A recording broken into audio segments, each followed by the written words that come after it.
vai continuar falando sobre, dentro desse programa temático, sobre os aspectos do home office.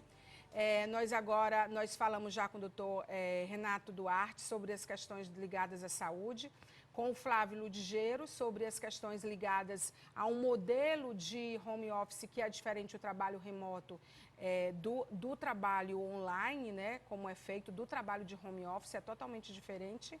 E agora a gente vai falar com a doutora Mayra Cavalcante, advogada trabalhista, mestre em Direito, sócia do escritório Valdeci Cavalcante, Sociedade de Advogados.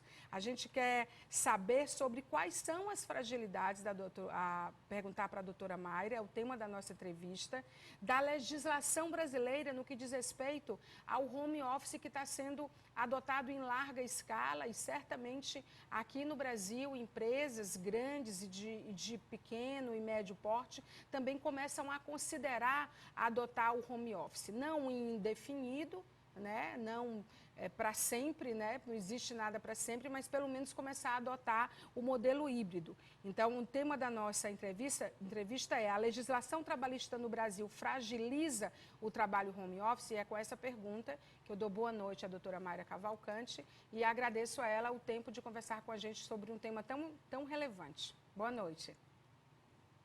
Boa noite, Maia. É um prazer estar com você aqui novamente, falando hoje sobre essa temática tão importante, tão relevante nesse momento de pandemia, que é a questão do home office, e sobre a legislação, de como isso está sendo disciplinado aqui no Brasil, como as empresas estão adotando esse novo modelo.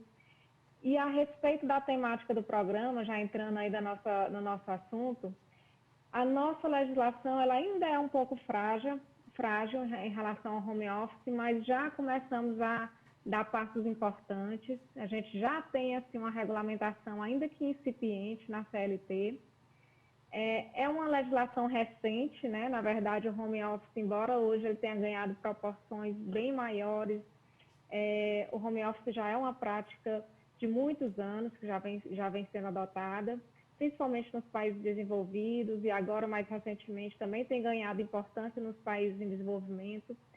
Então, é uma modalidade que já vem sendo adotada há bastante tempo e que aqui passou muito tempo sem ser regulamentado, sem qualquer regulamentação, até que veio a reforma trabalhista em 2017, que veio justamente para adequar a legislação trabalhista ao mercado de trabalho atual.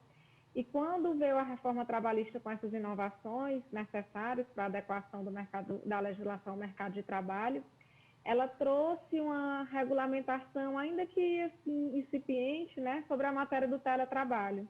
Então, hoje, as empresas e trabalhadores já podem contar com alguma regulamentação que está prevista na CLT, que dá ali algumas diretrizes para orientar tanto a empresa como o empregado que vão adotar, né, ou que já estão adotando essa nova modalidade de trabalho, que é o home office, ou o teletrabalho, como conceitua a nossa legislação aqui no Brasil. De qualquer modo, a pandemia criou uma situação excepcional, mesmo você nos dizendo, para a surpresa da maioria de nós, que já existia, sim, frentes na legislação trabalhista no sentido de regulamentar ou dar cabo dessas demandas que já começavam a aparecer. Como é que ficou, então, a questão legal do home office? Como fica, por exemplo, o controle da jornada de trabalho em home office? Quais são os aspectos que essa legislação que já existe direciona essa empresa ou essa situação?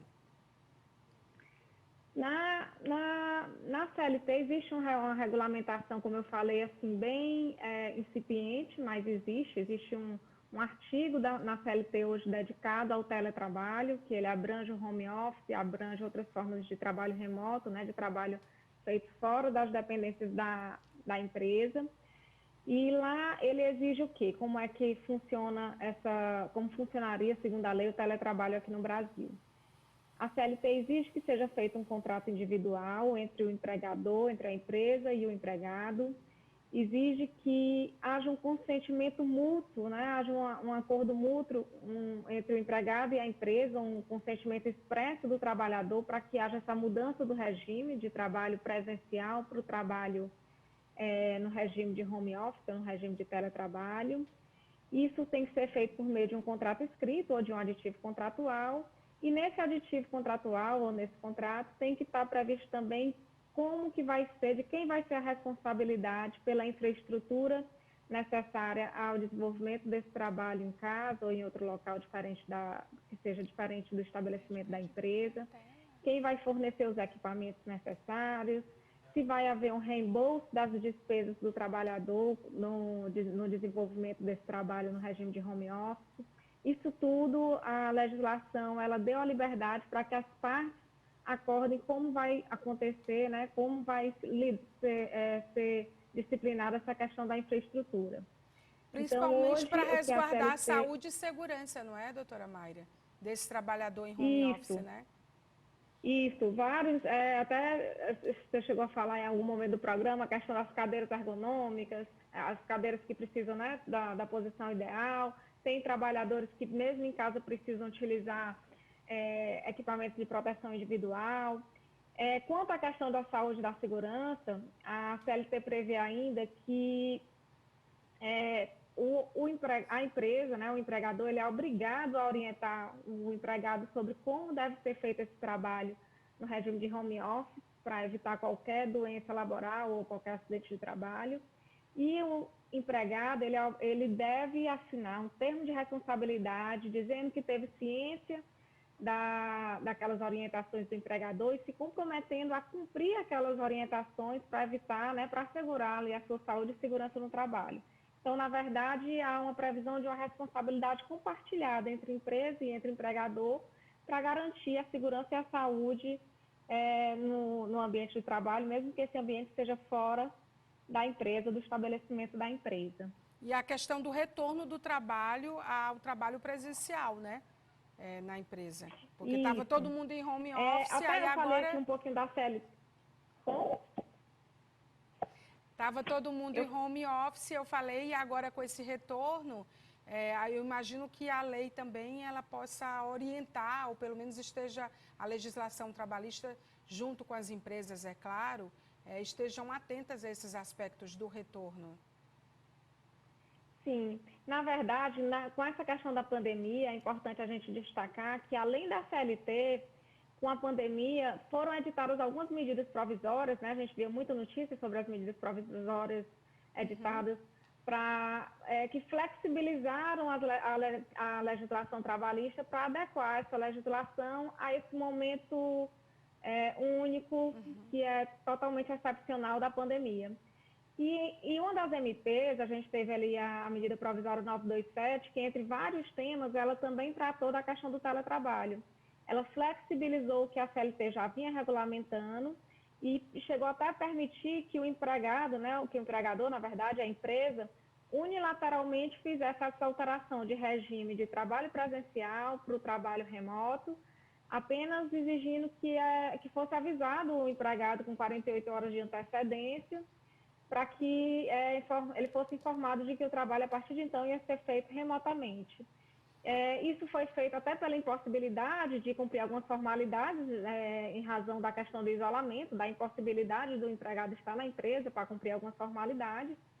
Então, muitas empresas aproveitaram essa fase que a MP esteve válida para fazer essa migração do regime presencial para o regime de teletrabalho. Aí aconteceu que essa MP não foi convertida em lei, então ela foi válida de 20 de março desse ano até agora 19 de julho. Como ela não foi convertida em lei, a gente voltou para aquela regulamentação da CLT, que é a regulamentação que a gente já explicou, que é a regulamentação que vale no período normal. Sim. E aí, quanto ao retorno, aí agora que teve a retomada da economia, as empresas começaram a trazer seus profissionais de volta para os estabelecimentos. Nesse caso, a CLT não exige que haja um novo acordo individual, não haja aditivo.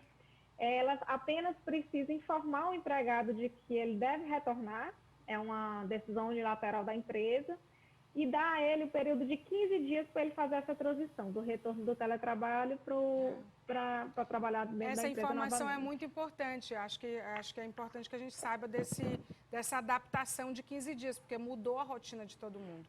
De qualquer forma, doutora Mayra, o que você nos diz, acho que o resumo dessa entrevista é que o Brasil, sim, já tem uma legislação, mas que ela precisa ser fortalecida e se o home office for constituído como um trabalho que precisa ser validado pela legislação trabalhista. Né? Se as empresas realmente adotarem, como já vinham fazendo, e que essa modalidade já foi, inclusive, contemplada em alguma medida na nossa legislação, é importante estar atento a essas demandas. Eu acho que o trabalho de vocês, operadores do direito, no sentido de receber essas demandas e fazer essa informação circular, é muito importante para as pessoas estarem atentas. As empresas em relação aos seus deveres, às suas obrigações e assim também os colaboradores, em relação a benefícios, salários, saúde, formato de trabalho. Ou seja, eu acho que no Brasil a gente tem um longo caminho aí, na verdade, né? Muito obrigada. Pode encerrar, por favor. É exatamente isso, Maia. Ainda há algumas questões que a legislação precisa regulamentar melhor. Você falou aí do controle de jornada, né?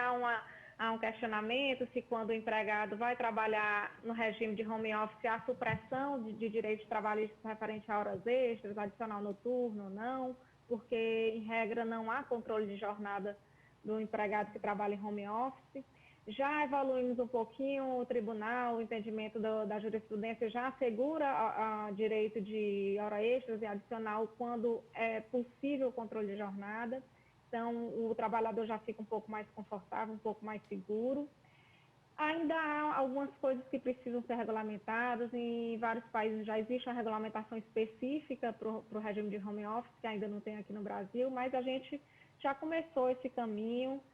Já há uma certa segurança para as empresas e empregados adotarem esse regime que tem gerado benefícios tanto para as empresas como para os empregados, tem aumentado o acesso de vários grupos ao mercado de trabalho, como estudantes, deficientes físicos, mulheres que precisam conciliar o trabalho fora da empresa com o trabalho doméstico, com o trabalho de mãe. Então, tem sido um avanço importante, foi um avanço importante essa legislação, ainda que incipiente, a gente ainda tem muito a avançar, mas eu acredito que com o avanço e com a proporção que o home office ganhou, provavelmente, logo, logo, a legislação vai estar sendo atualizada para dar mais segurança jurídica, tanto às empresas como aos empregados. Muito obrigada, doutora Mayra Cavalcante, pela entrevista, pelos esclarecimentos. Quanta informação eu não sabia. Eu acho que eu vou fazer um resumo dessa entrevista e colocar para os nossos internautas e telespectadores para a gente poder ficar atento a isso. Muito obrigada, boa noite e obrigada por ter participado do nosso programa. Boa noite, foi um prazer.